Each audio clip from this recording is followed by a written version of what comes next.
What's up gamers, DreamcastGuy here, reviewing today Mega Man 11. Now, if you've been a fan of this series for a long time, I'm sure you've begun to notice that over the course of the last decade, Capcom has essentially been ignoring the Blue Bomber. Sure, they put him in a few collections, and they did allow him to be put in some cool fighting games, but for the most part, he's just been left out in the cold. Now, this is a real shame since Mega Man is really just such a fantastic series. Every one of these action-y shooters is unique, fast, and incredibly cool to play. So it's so great to see that it seems like the developers have realized how badly they screwed up, and they've decided to go back to the studio and pour all that love and passion that fans have had into a single awesome project. Let me begin this video by saying right up front, this was definitely worth the wait. However, it's going to be quite a while before you're finally able to see the credits of this, because what we have here is a very, very tough experience. Following the formula of old-school Mega Man games, once again Dr. Wily has gathered together 8 evil robot masters, and it's up to us to stop them one by one, stealing their powers along the way and eventually becoming strong enough to catch Wily himself.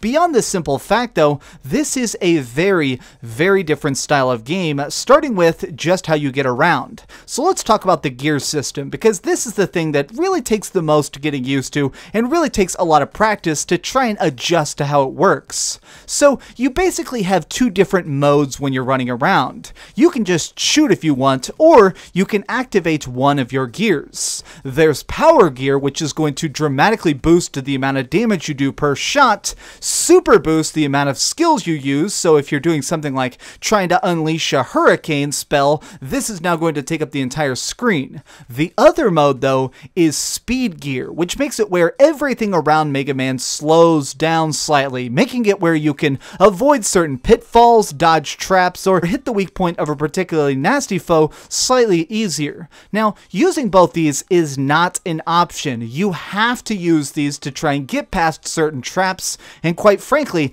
I use them a lot for most bosses, simply because this game is such a rough ride. Let me show you a quick fight where both these powers really begin to shine. So each one of the levels has a mini boss right in the center of it that's honestly really fun. Every one of them is completely different and usually tries to do something to challenge you to basically make it where if you can get past this, you can at least make it to the boss. Now this one here, he manages to try and flip back and forth on the screen, and managing to hit his weak point, which is eyes, is pretty difficult. So what I ended up doing is trying to juggle back and forth between using my charged shots, using my charged gear, and slowing down time to try and get past him whenever he was moving around. Juggling all these different aspects of combat along with my super abilities was super fun. It's thrilling because it finally feels like a fundamental shift of the Mega Man type. I mean, normally so much of these games, they are so flat in a way. It's just a matter of jumping, shooting, and trying to save your energy for that next boss fight. But now I truly feel like something's different.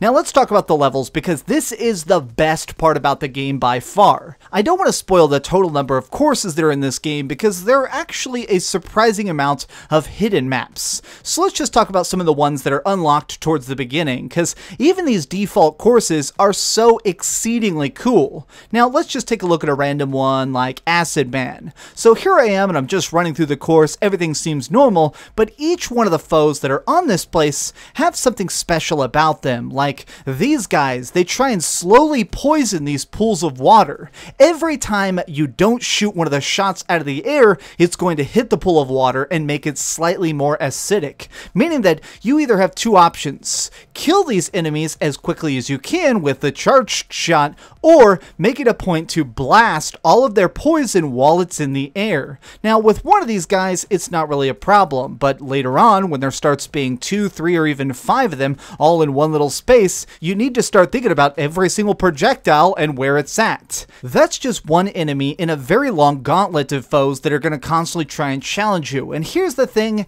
you are going to be facing these guys a lot. They try and constantly make it where the beginning of a place isn't going to be exceedingly tough, but as it goes on, more and more you're going to be constantly going into more twists and turns. Like later on in the Acid Man stage, there's a part where you're sort of in this like like underwater pool spot, and every time you jump, you're basically having to deal with a different current. But in this pool is also tons and tons of spikes, so you're sort of trying to swim, slide, and jump to try and make it where you get through all these places and weird constant moving areas before you get touched by spikes in one shot. Now, towards the beginning, when you first pick up the controller and dive into Mega Man 11, you're gonna die a ton, but don't feel bad about that, because it feels like the game is supposed to be that way. There's a lot of stuff that can one-shot you and enemies that'll easily squash you into tiny robot paste, but as you get better, that is the key to victory. This isn't about trying to get that next unlockable, it's really you who need to try and improve your skills, and that's what I like about this is,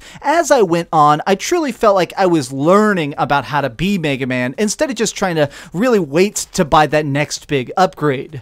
But speaking of upgrades, there is actually a new system that's implemented here within the shop that kind of just shocked me because I wasn't really expecting it. It's pretty cool though, which makes it where you can now buy all sorts of stuff. As you go along and slay different enemies and do good stuff like complete a level very quick, you get a form of money, which are bolts.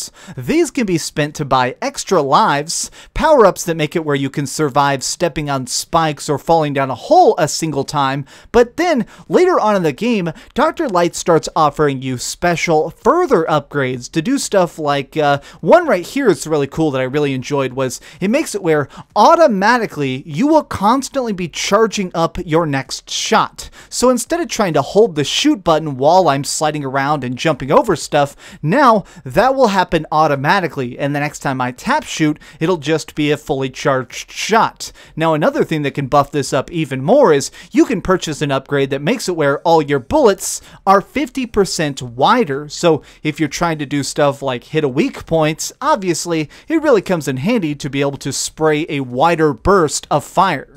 Along with this, there's also options for tinkering with how the gear system works, or making it where you don't slide as much on icy surfaces in case you're having a lot of trouble in a frosty stage.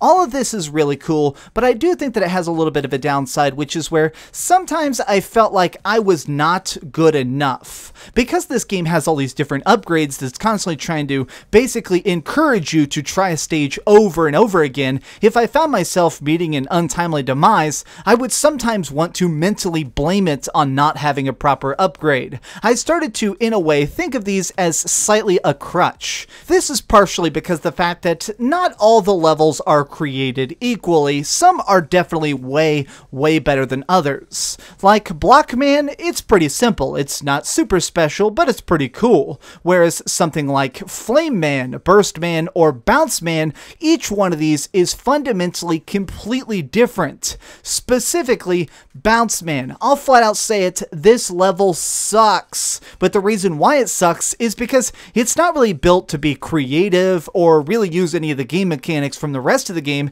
Instead, it's basically just a big, silly physics level where you're constantly on humongous trampolines and flying around. This isn't even a level that's going to kill you so much as it is going to annoy you and drag stuff out. But when I get to the boss and slay them and get to progress to that next stage, all of a sudden, each part of that frustration definitely falls away. If you're somebody who's trying these games for the first time and you're a little bit worried because you've heard about the legendary difficulty of Mega Man, don't fret. They have put in a ton of different difficulty options, going all the way down to ultra easy mode, where you can basically one-shot every single enemy in the game. You will not be able to die, basically, because you take so little damage, and it also makes it where you have infinite lives. Going this far was a bit much, in my opinion, but I understand why they're doing this. Clearly, Capcom realized that they screwed up by making Mega Man such a tiny side character, and they want to bring him back into the spotlight. And part of doing that does require making this game far more accessible. But for me, I enjoyed this most when it was just on normal difficulty, because live or die, I feel like I truly earned my experience. Okay, so we've heard a little bit of good and a little bit of bad, but let's go to the ratings board and put a big number on it. I am giving Mega Man 11 a 9 out of 10. With all these old school style games coming back recently, I kind of want to give it a nickname like the Retro Revolution, because that's what this feels like. It really seems like we're getting these really cool spiritual successors of so many games that were famous on these 8-bit and 16-bit consoles coming back, and surprisingly, they're just as fun as they always were. Thanks so much for watching, gamers. If you enjoyed this video, please give it a like, share with your friends, and subscribe if you haven't already. But do me the biggest favor of all and keep dreaming. Oh man, this game took me a long time to beat. I'm not ashamed to admit the fact that I died a lot. Oh, hey. I was just playing a little bit of Grand Theft Auto on my Darth Vader PSP. Are you curious what I'm going to come out with next? Well, if you click this button, you'll be subscribed to be the first to know. Also, if you click over here and here, you can see my latest review and my latest top 10. I promise, it was super good. Or it was really bad and I'm sure you can just make fun of me in the comments. Either way, it'll be a lot of fun. Thanks so much for watching.